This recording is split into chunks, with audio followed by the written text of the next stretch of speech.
joined by Evan Erwin. Evan, I think, is the happiest 1-in-5 player in the history of the Pro Tour. Every time I walk by, you got a smile on your face. That's right. Absolutely. Having a good time. I'm loving it. This is like the best experience ever, you know? It's like no matter how bad today goes, I know I've got the Invitational next week. I know I'm meeting every like name player I've ever seen or made fun of. And so it's, you know, it's always exciting. In case you don't know the story, Evan won the writer's ballot, got an invitation to go to Essen to play in the Magic Invitational. Well, invitational invites come with an invite to the nearest Pro Tour.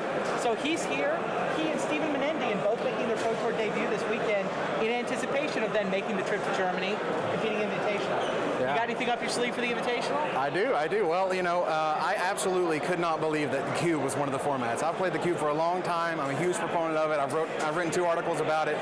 It's like one of the best formats ever. So when they announced it, I was high-fiving all my buddies and stuff. It was great. So Cube Draft is sort of some of the best cards in Magic. It's sort of the same. It's a box of cards, but then you divide it up into booster packs and wind up drafting super powerful cards. Now, what's in your cube? Because all cubes are different, right? Yes. There's not one cube. Right. I've got 410 cards in mine. The last thing we added were the Planeswalkers because they're absolutely ridiculous. They're very good. Yes, they are.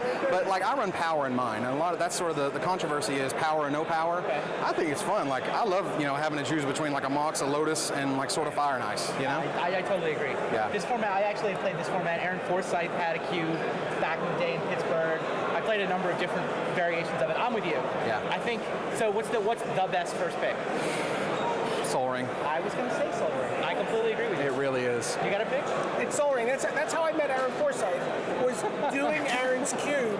Aaron just walked up to me like at Grand Prix Pittsburgh. He's like BDM, and I'm like, oh, that's Aaron Forsythe. He just made national. The national was like cube with us or box with us, or they didn't call it cube back then. They just called it big box draft. Yeah.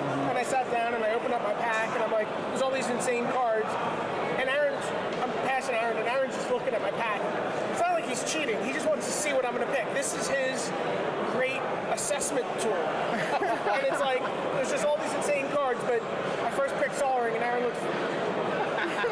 gives me the nod of approval, and Aaron and I have been like this ever since. Absolutely. Sounds right.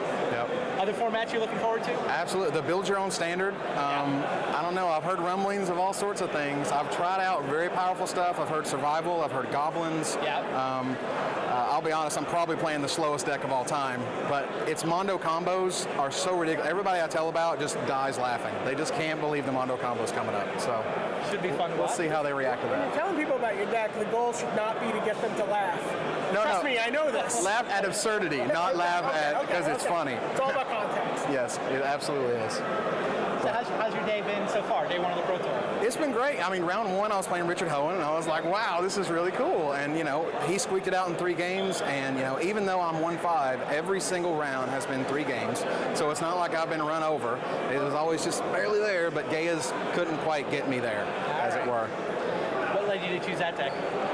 Well, honestly, it was just the easiest to prepare for in terms of preparation. Like, I spend a lot of my spare time on the show, and, married with 2 little babies, and I love to spend time with those 2. So if I had to choose something, I'd be like, well, let's choose a good aggro deck and sling it out. Spend more time on the Pro Tour or the Invitational?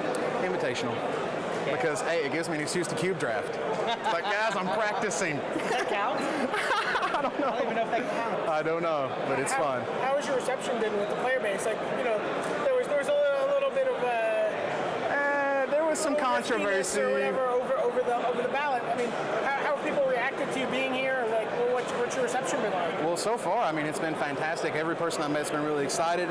Everybody I've asked to talk to me in terms of the big name pros has talked to me so far. I'm trying to get some more. But are you doing interviews for your show? Absolutely, because this week's going to be live from the Pro Tour, and I've signed some Captain Tickles, and it's all good.